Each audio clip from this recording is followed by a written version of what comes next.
Alors pour commencer, je vais vous raconter une histoire. C'est l'histoire d'une expérience que certains doivent connaître. C'est une expérience où on plaçait une source lumineuse devant une surface munie d'une fente et on observait derrière cette surface l'apparition d'une bande de lumière.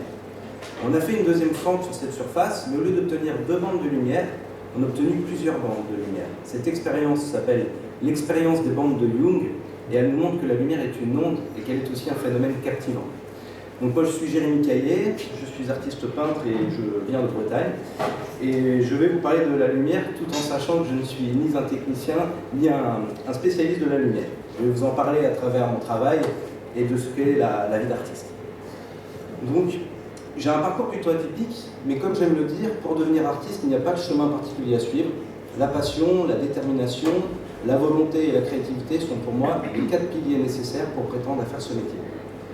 Qu'on se le dise, l'artiste créateur est et doit être vendeur pour vivre de son art. La lumière est donc importante pour exposer et vendre son travail. Et quand j'ai commencé, j'ai montré en extérieur mon travail à Saint-Malo, sous un stand. Et combien de fois j'ai pris mon travail comme ça pour sortir de la sous-exposition de mon stand, pour la mettre à la lumière du jour, afin qu'elle soit bien éclairée et que les couleurs puissent être fidèles à ce qu'elles étaient sur la toile. Ce geste peut paraître banal, mais c'est comme ça que j'ai commencé à prendre conscience de l'importance de la lumière pour mettre en valeur mon travail. Après cette période d'exposition en extérieur, j'ai exposé sur des salons et des foires. Là aussi, la lumière n'était pas forcément la priorité des organisateurs. Il m'arrivait même parfois d'être éclaboussé par le phare du voisin, et donc j'ai décidé de me rapprocher de spécialistes pour pouvoir me constituer un parc de lumière. Donc j'ai continué à faire des expositions avec du bon matériel et j'ai tout de suite vu que la réaction des spectateurs et même de mes confrères était différente parce que voilà, mon travail vivait vraiment différemment. Bien évidemment, l'éclairage dépend du lieu d'exposition, mais comme celui-ci peut bénéficier d'un éclairage naturel et diffus comme celui du Grand Palais, cela contribue forcément à la bonne exposition de l'œuvre. Donc là, c'est une de mes œuvres qui avait été exposée l'année dernière durant Art Paris, et l'on voit donc un éclairage naturel est vraiment important, et d'où l'importance d'un bon éclairage quand on n'a pas d'éclairage naturel. Donc comme nous venons de le dire, une exposition lumineuse adaptée contribue à une meilleure appréciation de l'œuvre. Par là, vous ne me ferez pas croire qu'on exposera mon travail de la même manière qu'un Caravage ou qu'un Pierre Soulages. Bon, je sais que je suis à des années-lumière de ces artistes, mais je n'ai pas trouvé mieux pour illustrer mon propos. Donc l'un travaille le noir, l'autre le clair-obscur. Pour le Caravage, par exemple, on cherchera un éclairage plutôt diffus et bien réglé pour pouvoir voir des éléments importants de l'œuvre dans les objets ou dans la position des mains, par exemple, dans la gestuelle. Tandis que pour Pierre Soulages, on va chercher plutôt un éclairage plus ou moins rasant pour souligner les spécificités et singularités de son œuvre autour de la brillance, de la matité et des effets de texture. Donc je pense que l'artiste devrait être un technicien de la lumière au service de son œuvre. Avant d'être exposé sur les cimaises des foires et des galeries, le travail vit et grandit à l'atelier, dont là aussi l'importance d'un bon éclairage durant la phase de création. Donc comme vous le voyez avec mes deux travaux et la pièce qui a été exposée au Grand Palais, j'apporte une importance particulière à l'abstraction géométrique. C'est un courant que j'affectionne particulièrement car il est né, on voit des formes géométriques déjà durant l'Antiquité et aujourd'hui encore les artistes innovent et font évoluer ce courant. Dans ce courant artistique, la lumière est une composante de l'œuvre car elle contribue à révéler le jeu des formes géométriques d'une part, et d'autre part elle peut avoir un impact sur la rétine du spectateur, créant des modifications colorées ou des illusions d'optique. Mon travail actuel s'appuie sur le dessin, la matière, la couleur et le mouvement. Ces 4 éléments dévoilent une fine alchimie entre la composition de l'œuvre, la proportion des lignes, l'utilisation de la couleur et le rôle de la lumière. Je cherche dans mon travail à créer plusieurs effets. Par exemple, quand on regarde les petites zones d'aplat comme cette zone jaune par exemple, elle va contraster avec l'ensemble très dense et graphique de l'œuvre. Et je recherche avec des petits espaces comme celui-ci, qu'on peut voir avec l'auteur qui est un petit peu sous-exposé, je recherche à créer des petites zones de calme et des zones qui vont nous donner la sensation de profondeur. Également, par le travail de la ligne, j'essaie de travailler sur l'illusion d'optique. J'essaie de travailler la 3 dimensions en 2 dimensions. Et tous ces effets sont aussi liés à l'utilisation et au choix des couleurs que j'utilise. Depuis peu, je travaille sur des camaïeux gris, comme la toile que vous avez à votre droite. Et dans le choix des gris également, je vais pouvoir donner des illusions de profondeur, des illusions d'optique, si on veut. Donc, comme je le disais, tous les artistes, dont les conditions le permettent, privilégient une bonne exposition lumineuse de l'atelier pour travailler. On a tous en tête des images d'ateliers avec des grandes verrières, avec un éclairage naturel.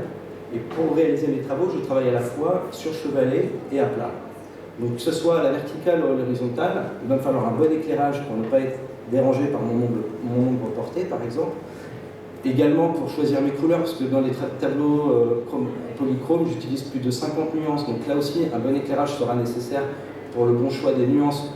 Comme dans le travail des camaïeux de gris, la couleur est très importante parce que j'ai des gris à 5% de différence de blanc. Donc il me faut un bon éclairage pour pouvoir avoir un bon choix du bon gris. Donc en évoluant dans ma création, je me rends compte que je ne crée plus en pensant seulement à l'œuvre en elle-même, mais que je crée en pensant à la globalité de l'œuvre, c'est-à-dire en prenant en compte le rôle de la lumière. Je pense que l'art est et a toujours été un témoin de l'époque à laquelle il appartient. Alors comment la lumière peut permettre à un travail d'être actuel quand on le regarde dans l'instant et quand on entre un peu plus dans le sens de l'œuvre? À notre époque, tout va très vite. L'art suit ses évolutions et devient polymorphe. Les expositions et les pratiques artistiques évoluent également. À chaque fois, la lumière intervient dans sa mise en œuvre. Je vous montre un autre visuel d'un tableau gris, où justement, là, on voit aussi une sensation de volume avec cette construction un petit peu en escalier. Donc pour illustrer mon propos au niveau de l'importance de la lumière, je vais vous parler de deux expositions.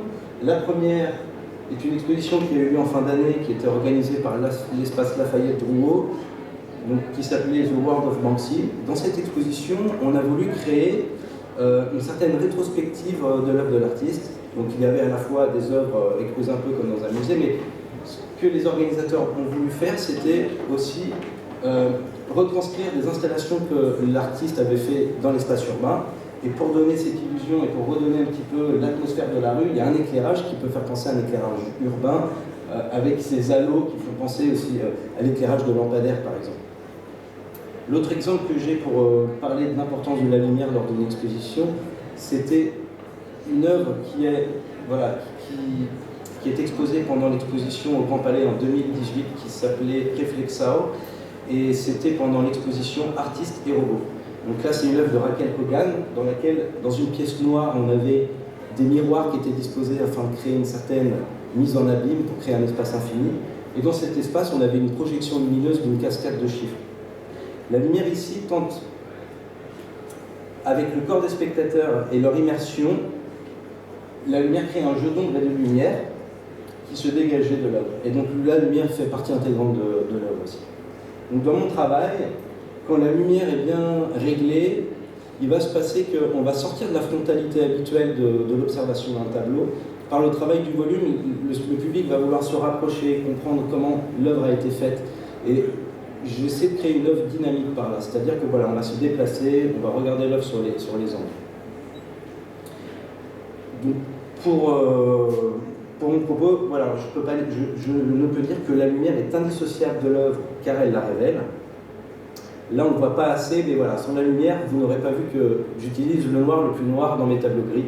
Donc c'est vrai que là, la lumière en place ne montre pas très bien mon propos, mais voilà, la lumière est très importante à la fois dans la création et dans l'exposition. Voilà, je vous remercie de m'avoir écouté.